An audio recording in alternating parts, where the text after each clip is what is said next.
வணக்கம். நான் டாக்டர் மீனாட்சி பாலசுப்ரமணியன், மகப்பேறு மருத்துவர் from Kriya Women's Clinic in Adyar.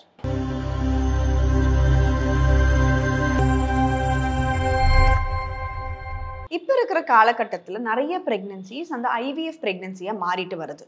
So காமனாக எல்லாருக்கும் இருக்கிற ஒரு டவுட்டு, நிறைய பேஷண்ட்ஸ் கேட்பாங்க, டாக்டர் எனக்கு ஐவிஎஃப் பண்ணாலே நான் எனக்கு சிசேரியன் தான் ஆகுமா, எனக்கு நார்மல் டெலிவரி ஆகாதா அப்படிங்கிறது. ஸோ அந்த மாதிரி நம்ம ஒரு பிளாங்கெட் ரூல் மாதிரி ஐவிஎஃப்னா நார்மல் கிடையாது சிசேரியன் அப்படிங்கிறத விட நம்ம எதுக்காக அந்த ஐவிஎஃப் பண்ணியிருக்கோம் அப்படிங்கிறது தான் இருக்கிறதுலே ரொம்ப முக்கியம். நம்ம எவ்வளோ வருஷம் கழிச்சு நம்மளோட ஏஜ் என்ன, நம்மளுக்கு வேறு ஏதாவது காம்ப்ளிகேஷன்ஸ்லாம் இருக்குதா அப்படிங்கிறத நம்ம ரொம்ப பார்க்கணும். இப்போ ஐவிஎஃப் ப்ரெக்னன்சினா சம்டைம்ஸ் நம்மளுக்கு அந்த ஒரு பிபி இருக்கலாம், இல்லை சுகர் இருக்கலாம்.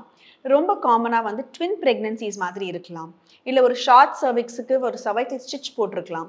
ஸோ இந்த மாதிரிலாம் இருந்தது, மற்ற காம்ப்ளிகேஷன்ஸ்லாம் இருக்குன்னா அதுக்கு ஏற்ற மாதிரியான நம்ம ஒரு ட்ரீட்மெண்ட் ப்ரோட்டோகால் நம்மளோட ப்ரெக்னன்சியை ஃபாலோ பண்ணுறதுலேருந்து இருக்குமே தவிர எல்லா ப்ரெக்னன்சியுமே ஒரே மாதிரி தான் இருக்கும் அப்படிங்கிறது கிடையாது. ஸோ நீங்கள் ஏதோ ஒரு காரணத்துக்காக உங்களுக்கு ஒரு நான் காம்ப்ளிகேட்டடாக ப்ரெக்னன்சி இருக்குது, எந்த ஒரு காம்ப்ளிகேஷன்ஸுமே இல்லை, அண்ட் ஒரு யங் இண்டிவிஜுவலாக இருக்கீங்க, ஹெல்த்தியாக ப்ரெக்னன்சி போயிட்டுருக்கு டேர்ம் வரைக்கும்னா நார்மல் டெலிவரியும் சில சமயம் நடக்கிறதுக்கான வாய்ப்புகள் இருக்குது.